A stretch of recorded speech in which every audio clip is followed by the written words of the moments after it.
কি যে তুমি তো আওয়ামী লীগের গোপন দালাল ছিলা বলে, কিন্তু এখন তো এই কথাটা জাতিসংঘের প্রতিবেদনে আসলো। জাতিসংঘের যারা তদন্তকারী দল ছিল তারা বলছে তারাও কি আওয়ামী লীগের দালাল? বলাতে অনেকে আমাকে আওয়ামী লীগের দালাল বলেছে, বলতে পারে না, কারণ একটু চক্ষুলজ্জাও তো আছে। কারণ বিগত সময়ে আওয়ামী লীগ যখন সরকার ছিল, যারা এই দেশে থেকে আওয়ামী লীগের সরকারের কর্মকাণ্ডের বিরোধিতা প্রকাশ্যে করেছে, যদি তাদের একটা লম্বা তালিকা করেন, সেই তালিকার শেষ দিকে হলে কিন্তু আমার নামটা ভাই রাখতে হবে। আমি বলেছি, অনেক রিস্ক নিয়েই বলেছি। সরাসরি দালাল বলতে পারে না, কিন্তু একটু ঘুরিয়ে বলে কি যে তুমি তো আওয়ামী লীগের গোপন দালাল ছিলা বলে, কিন্তু এখন তো এই কথাটা জাতিসংঘের প্রতিবেদনে আসলো। জাতিসংঘের যারা তদন্তকারী দল ছিল তারা বলছে তারাও কি আওয়ামী লীগের দালাল? এই কথাটা বলেন, তারাও কি আওয়ামী লীগের দালাল? তারা যে চিন্তা থেকে কথাটা বলেছে, সেই একই চিন্তা আমার মধ্যে আছে। আমি ওই একইভাবে চিন্তা করি যে গণতন্ত্রের মূল বক্তব্য হলো সকলকে তার বক্তব্য নিয়ে জনসাধারণের সামনে আসতে দেওয়া। জনগণ সিদ্ধান্ত নেবে তারা কাকে গ্রহণ করবে, কাকে বর্জন করবে। সে অনেক রাজনৈতিক দল হারিয়ে গেছে, অনেক দল, বড় বড় দল ছিল, হারিয়ে গেছে, খুঁজে পাবেন না। কেন পাবেন না? জনগণ প্রত্যাখ্যান করেছে। সকলকে সমান সুযোগ দিবেন? আওয়ামী লীগকে সমান সুযোগ দিতে পারবেন? যদি না পারেন, কি করে বলবেন যে আপনারা বহুদলীয় গণতন্ত্র কায়েম করতে চান? এখনই কি আওয়ামী লীগ তার রাজনৈতিক কর্মকাণ্ড চালাতে পারছে? লিফলেট বিতরণ করলে তাকে আপনি অ্যারেস্ট করে ফেলান, এবং এটা আবার সরকারি একজন কর্মচারী, যিনি নাকি প্রধান উপদেষ্টা প্রেস সেক্রেটারি, তিনি বলেন বিতরণ করতে দেওয়া হবে না। আপনি জিজ্ঞাসা করতে চাই, আপনি তো সচিব পর্যায়ের একজন ব্যক্তি, আমার একটা কথার উত্তর দেন। আপনি তো লিফলেট বিতরণ করতে দেবেন না, লিফলেট বিতরণ করলে গ্রেফতার করবেন। ভাই কোন আইনে করবেন? কোন আইনে আপনি করবেন? কোন উত্তর দিতে পারবেন না আপনি। বাংলাদেশে কোনো আইন এরকম নেই যে একটা বৈধ রাজনৈতিক দল লিফলেট বিতরণ করলে তাকে অ্যারেস্ট করা যায়। গায়ের জোরে করবেন। গায়ের জোরকে আর যাই বলে, গণতন্ত্র বলে না। যে বাংলাদেশের রাজনীতিতে আওয়ামী লীগকে কি নিষিদ্ধ করা হবে? আওয়ামী লীগকে কি নিষিদ্ধ করা যাবে? আওয়ামী লীগ কি আগামী নির্বাচনে অংশ নিতে পারবে? এই প্রশ্নগুলো খুব গুরুত্বপূর্ণ হয়ে আসছে। নির্বাচন যতই ঘনিয়ে আসতে থাকবে, এই প্রশ্নগুলো বারবার বিভিন্ন ফোরামে, বিভিন্ন অ্যাঙ্গেলে, বিভিন্ন প্রক্রিয়ায় সামনে চলে আসবে। কারা নিষিদ্ধ করতে চান? কেন চান? তা চান না, কেন চান না? নিষিদ্ধ করার পক্ষে যারা আছে, যারা নিষিদ্ধ করতে চান, হচ্ছে বৈষম্য বিরোধী ছাত্র আন্দোলন নামে যে সংগঠনটা আছে, তাদের যারা নেতৃবৃন্দ, তারা নিষিদ্ধ করতে চান। জাতীয় নাগরিক কমিটি যেটা আছে, তাদেরই একটা ভাতৃপ্রতিম সংগঠন হতে পারে, তারা নিষিদ্ধ করতে চান। এবং তাদের যে প্রতিনিধিরা সরকারের মধ্যে আছেন, তারা নিষিদ্ধ করতে চান। বিএনপির দু একজন নেতা বিচ্ছিন্নভাবে কথা বলেছেন, তারাও বলেছেন আওয়ামী লীগকে নির্বাচন করতে দেওয়া হবে না, এরকম দু একজন বলেছেন, একদম বলেন নেতা না, বলেছেন। কিন্তু বিএনপির কেন্দ্রীয় পর্যায়ের লিডার যারা আছেন, বেশ পলিসি মেকার যারা আছেন, যেমন তারেক রহমান, যেমন মির্জা ফখরুল ইসলাম আলমগীর, ওনাদের মুখে আমি কখনো নিষিদ্ধ করার কথা শুনিনি। বারবার বলেছেন যে বিএনপি একটা Democratic party, liberal Democratic party. BNP এই ডেমোক্রেসি যে নর্মস গুলো আছে সবগুলো মেনে তারা রাজনীতি করতে চায়। ও কিন্তু স্পষ্ট, কারণ এই নর্মসের মধ্যে নিষিদ্ধ করার বিষয়টা নাই। এগুলো আমরা চাই।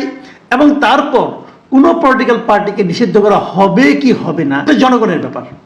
বিএনপি এটা কেন চায়, এটা তো সবাই জানে যে এই রাজনীতিতে বিএনপির সবচেয়ে বড় প্রতিদ্বন্দ্বী হচ্ছে আওয়ামী লীগ।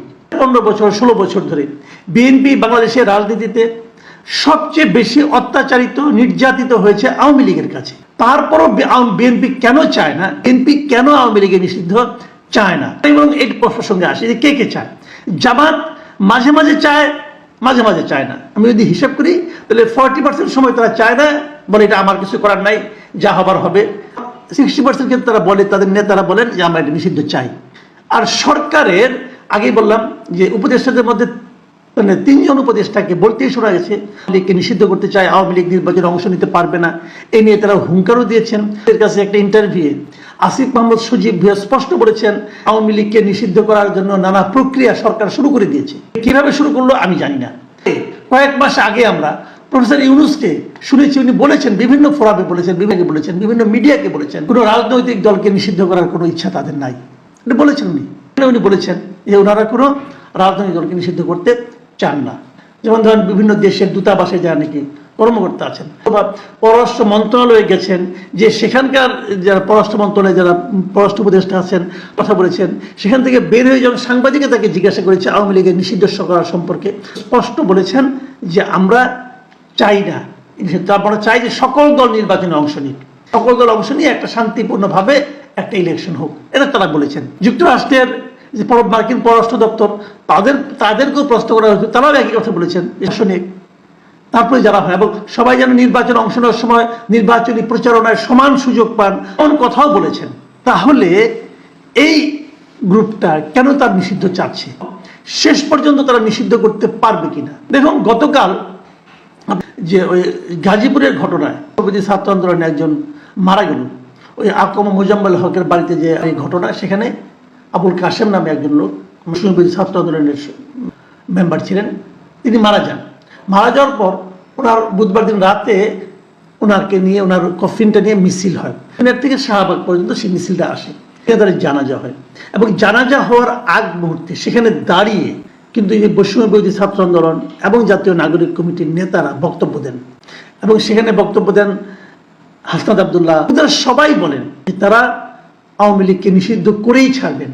বক্তব্য হলো শেখ হাসিনা পালিয়ে গেছে, কিন্তু আওয়ামী লীগের দুর্বৃত্তরা দেশে রয়ে গেছে, নানা ধরনের অন্যায় করছে, মানুষকে টর্চার করছে, এগুলো করছে, এবং তারই প্রমাণ হলো এই ছেলের মৃত্যু, আবুল কাশেমের মৃত্যু। অতএব আওয়ামী লীগকে নিষিদ্ধ করতে হবে। তো শেষ পর্যন্ত কি হবে? কালকে জাতিসংঘের পক্ষ থেকে প্রতিবেদনটা দেওয়া হয়েছে, অনুসন্ধান প্রতিবেদন দেওয়া হয়েছে। সেখানে তারা কিন্তু স্পষ্ট করে অনেক কথা বলেছে। শেখ হাসিনা কিভাবে অতিরিক্ত বল প্রয়োগ করেছে, শেখ হাসিনা সরাসরি নির্দেশে কিভাবে মানুষকে খুন করা হয়েছে, শেখ হাসিনাকে তার মন্ত্রীদের কাউকে সরাসরি গণহত্যার দায়ে অভিযুক্ত করা হয়েছে, ডিটেল ঘটনা কিন্তু সেখানে আছে। সেখানে কিন্তু সুপারিশ তারা করেছে, এবং সুপারিশে তারা কোনো দলকে, কোনো আপনার সরকারের প্রতিষ্ঠানকে নিষিদ্ধ করতে বলেছে। তারা কোনো রাজনৈতিক দলকে নিষিদ্ধ করার থেকে বিরত থাকতে বলেছে। দেখুন, এই ছাত্রদের দাবির সম্পূর্ণ বিপরীত কথা। কিন্তু বাংলাদেশে আওয়ামী লীগ যখন আওয়ামী লীগের অনেক সমর্থক আছে এই দেশে, যারা আওয়ামী লীগকে ভোট দেয়, তারা হয়তো আওয়ামী লীগের যারা লুটপাট করে তাদের মতো লুটপাটে জড়িত না, তারা নির্প্রান্তিক পর্যায়ের লোক, সাধারণ কৃষক, তারাও নৌকা মার্কা ভোট দেয়। শেখ হাসিনার অপরাধের জন্য ওই কৃষককে আপনি দায়ী করতে পারেন না, ওই কৃষককে আপনি তার অধিকার থেকে বঞ্চিত করতে পারেন না, বলেছে বহুবার।